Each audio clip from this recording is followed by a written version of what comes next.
Kendi kendinin doktoru olmak. Çoğu kişi bu sözün anlamını yanlış biliyor olabilir. Çünkü son günlerde öksürenlerin şifayı internette aradığı ortaya çıktı. Öyle ki internet arama motorunda öksürüğe ne iyi gelir sorusu ilk sıraya yerleşti. Tabii uzmanlardan da uyarı gecikmedi. Öksürük için yazıyorum tabii ki de.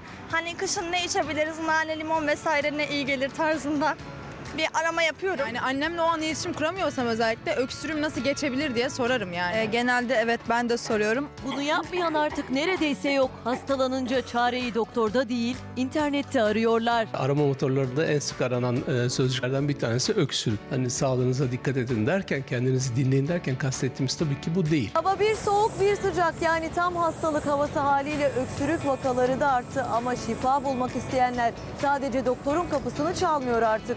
Çareyi internette arayanlar da var. Öksürük basit bir enfeksiyonla başlıyor. Ciddiye alınmazsa tehlikeli hastalıklara dönüşebiliyor. Öksürük çok basit bir enfeksiyondan kansere kadar gidebilen pek çok geniş yelpazedeki hastalığın belirtisi olabilir. Yani her öksürüğün sebebi farklı. Bu yüzden hastalığın tedavisini internette aramak yerine uzmana danışmak gerekiyor. Çok haklılar.